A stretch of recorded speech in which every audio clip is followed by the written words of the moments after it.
श्री गुरु तेग बहादुर साहिब के 350वें शहीदी दिवस को समर्पित पंजाब सरकार की श्रद्धा और सत्कार से भरपूर पहल। पंजाब के 23 जिलों में गुरु साहिब के जीवन और बलिदान को दर्शाते light and sound show Srinagar, Gurdaspur, Faridkot और तख्त श्री दमदमा साहिब, तलवंडी साबो से अनंतपुर साहिब तक 4 महान नगर कीर्तन तथा 23, 24 और 25 नवंबर को अनंतपुर साहिब में होने वाले भव्य समागमों में मुख्यमंत्री सरदार भगवंत सिंह जी मान की ओर से सभी को नतमस्तक होने का हार्दिक अनुरोध। आइए अपनी अटूट श्रद्धा और सत्कार के साथ इन समागमों का हिस्सा बने। तो एक तरफ पाकिस्तान हमारा रास्ता बंद करेगा, दूसरी तरफ हमारे अमेरिकन हमारे पैसे ब्लॉक किए और दूसरी तरफ एक और रास्ता जब हम ढूंढते कहते कि ये भी सैंक्शन में है और फलानी है। लिहाजा हम इंडिया गवर्नमेंट से चाहते हैं कि ये रास्ता फंक्शन होगा और ये रास्ता ईजी होगा। कभी कभी दुश्मन से नहीं अपनी गलतफहमियों से हार होती है और आज यही हालात पाकिस्तान की दिखाई दे रहे हैं। अफगानिस्तान से पाकिस्तान इतना चिढ़ चुका है कि अब वो खुलेआम गीदड़ भभकिया दे रहा, सुलह कर लो नहीं तो तख्ता पलट कर देंगे। लेकिन इस बार कहानी पलट गई क्योंकि तालिबान ने भी भारत से खड़े होकर अमेरिका और पाकिस्तान दोनों को कड़ा संदेश दे दिया है।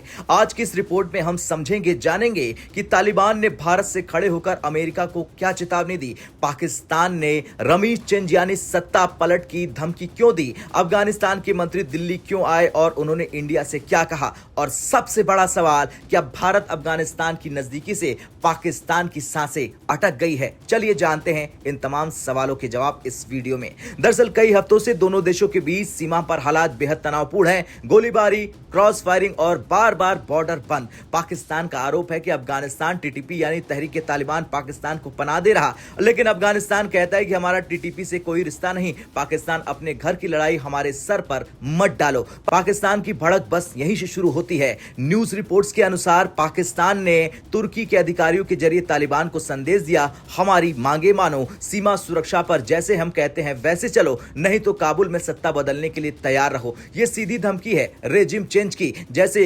पाकिस्तान ने अतीत में कोई देश पर असर डालने की कोशिश की है, उसी अंदाज में आज वो तालिबान को डराने की कोशिश कर रहा। लेकिन तालिबान 2025 वाला तालिबान है, डरता नहीं है, सीधा जवाब देता है। तालिबान ने साफ कहा, हम एक इंच जमीन नहीं देंगे, हमारी संप्रभुता पर कोई समझौता नहीं होगा, अगर कोई बाहरी शक्ति दखल देगी तो हम जवाब जरूर देंगे। यह बयान सिर्फ पाकिस्तान के लिए नहीं था, इसके साथ ही उन्होंने अमेरिका का भी जिक्र किया।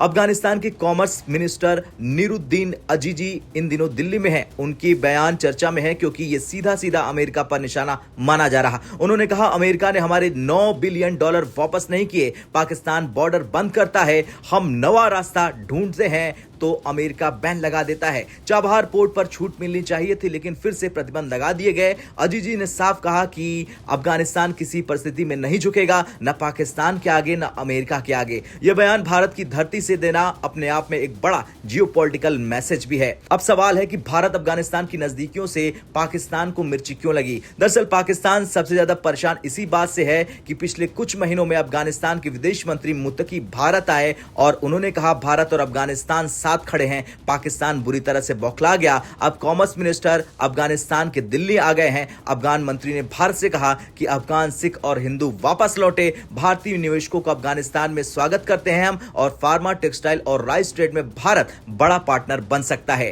इसके साथ ही साथ इंडिया अफगानिस्तान एयर कार्गो जल्द शुरू होगा। यह सब सुनते ही पाकिस्तान का गुस्सा और बढ़ गया क्योंकि भारत अफगान एकजुटता का मतलब है पाकिस्तान के लिए रणनीतिक खतरा। अफगानिस्तान अब पाकिस्तान की कठपुतली नहीं रहा। भारत का प्रभाव बढ़ने का मतलब है पाकिस्तान की स्ट्रेटेजिक डेप्थ खत्म हो जाना। इसी कारण पाकिस्तान की भाषा लगातार तीखी होती जा रही है। अपने बेटे को किसी ने, शौहर को इस तरह मसाइल अफगानिस्तान में ज़्यादा है। अगर हकीकतन के अमेरिकन इस तरह हम पे ज़्यादातर बोझ डालते हैं, ज़्यादती करते हैं, वैसे हमारे पैसे तो उन्होंने कब्ज़ किए, $9 बिलियन उन्होंने हमसे कब्ज़ा किए हैं, वापस नहीं दे रहे, तो रास्ता भी बंद करते हैं। आखिर हम क्या करें? किसी के गिरेबान में हमारे हाथ होगा तो इस तरह तो नहीं है। दुनिया तो इस तरह, जिस तरह यहाँ पर जमहूरियत है, दुनिया भी ये चीज़ें समझते हैं। कब तक हम इस तरह मुतज़र्रिर हो?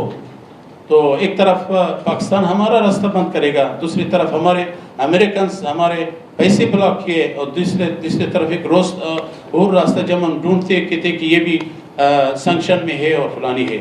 लिहाजा हम इंडिया गवर्नमेंट से चाहते हैं कि ये रास्ता फंक्शन होगा और ये रास्ता ईजी हो। अब न्यूज रिपोर्ट कहती कि पाकिस्तान ने सिर्फ धमकी नहीं दी बल्कि हामिद करजई, अशरफ गनी, अहमद मसूद, अब्दुल रशीद, दोस्तम जैसे नेताओं से संपर्क साधने की कोशिश भी की। क्यों? ताकि तालिबान में नई शक्ति खड़ी की जा सके जो तालिबान को चुनौती दे। यानी कि पाकिस्तान रिजीम चेंज गेम खेलना चाहता है, लेकिन ये 2000 का दौर नहीं है। तालिबान के पास अब मजबूत फौज, क्षेत्रीय समर्थन और सबसे अहम भारत का सहयोग भी बढ़ा है। ये बात पाकिस्तान को पसंद नहीं आ रही है। अजीजी के बयान के बाद अमेरिका और अफगानिस्तान इक्वेशन फिर से चर्चा में है। आपको याद होगा ट्रंप ने कहा था हम बगराम एयरबेस वापस लेना चाहते हैं। तालिबान ने सख्त जवाब दिया था और कहा था कि अगर कोशिश की ट्रंप ने तो हम उनको जमीन नहीं देंगे, जवाब देंगे। आज भी वही टोन जारी है। भारत से खड़े होकर तालिबान ने अमेरिका को दोबारा संदेश दिया, हम अपनी संप्रभुता पर किसी का दबाव नहीं मानेंगे। खैर, आज का बड़ा जियोपॉलिटिकल पिक्चर यही है कि पाकिस्तान चाहता है कि अफगानिस्तान उसके हिसाब से चले,